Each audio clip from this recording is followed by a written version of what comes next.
നോമ്പു കാലഘട്ടത്തിലെ മൂന്നാം വെള്ളിയിലേക്ക് പ്രവേശിക്കുമ്പോൾ നമുക്ക് ഈശോയെ ക്രൂരമായി മുൾക്കിരീടം ധരിപ്പിച്ചതിനെ ധ്യാന വിഷയമാക്കാം.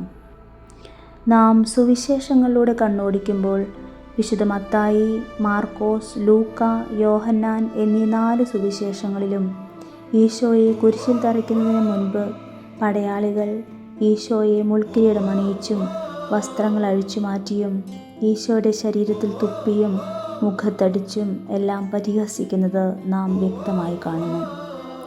നാടുനീളെ നന്മ ചെയ്ത് മനുഷ്യകുലത്തിൻ്റെ രക്ഷയ്ക്കായി ഭൂവിൽ അവതരിച്ച രക്ഷകനായ യേശുനാഥൻ്റെ രൂപം നമുക്ക് ഈ സമയം ആഴത്തിൽ ധ്യാന വിഷയമാക്കാം.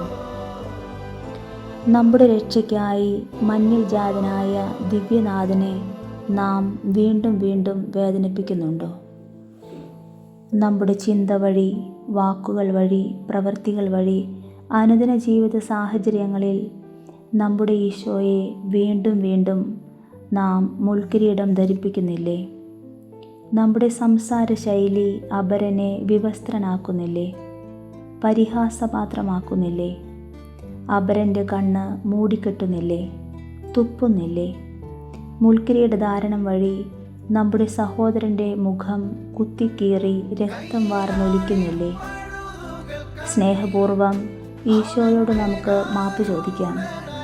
ഈശോയെ, പാപികളായ ഞങ്ങളുടെ മേൽ കരുണയായിരിക്കണമേ എന്ന് പശ്ചാത്താപ ഹൃദയത്തോടെ നമുക്ക് അപേക്ഷിക്കാം.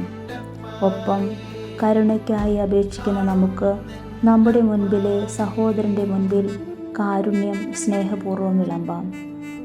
പഴയ നിയമഗ്രന്ഥത്തിൽ ഏശയ്യാ പ്രവാചകൻ്റെ പുസ്തകത്തിൽ നാം കാണുന്നു, നമ്മുടെ വേദനകളാണ് യഥാർത്ഥത്തിൽ അവൻ വഹിച്ചത്, നമ്മുടെ ദുഃഖങ്ങളാണ് അവൻ ചുമന്നത്. നമ്മുടെ അതിക്രമങ്ങൾക്ക് വേണ്ടി അവൻ മുറിവേൽപ്പിക്കപ്പെട്ടു, നമ്മുടെ അകൃത്യങ്ങൾക്ക് വേണ്ടി ക്ഷതമേൽപ്പിക്കപ്പെട്ടു. അവൻ്റെ മേലുള്ള ശിക്ഷ നമുക്ക് രക്ഷ നൽകി, അവൻ്റെ ക്ഷതങ്ങളാൽ നാം സൗഖ്യം പ്രാപിച്ചു. പഴയ നിയമഗ്രന്ഥത്തിൽ ഏശയ്യാ പ്രവാചകൻ പ്രവചിച്ചവ പുതിയ നിയമത്തിൽ ഈശോയുടെ പീഡാസഹനങ്ങളിലൂടെ പൂർത്തിയായി. മനുഷ്യകുലത്തിൻ്റെ രക്ഷ അങ്ങനെ പൂർത്തിയാകുന്നു. നമുക്ക് ആത്മാർത്ഥമായി ഈ സമയം പ്രാർത്ഥിക്കാം.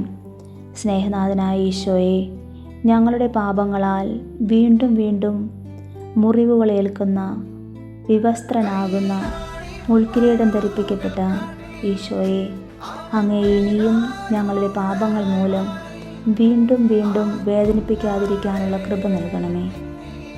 ഞങ്ങളുടെ ചിന്തകളെ, വാക്കുകളെ, പ്രവൃത്തികളെ അങ്ങേ തിരുരക്തത്താൽ കഴുകി അങ്ങേ തിരുമുറിവുകളിൽ മറച്ചുകൊള്ളണമേ. ആമേൻ.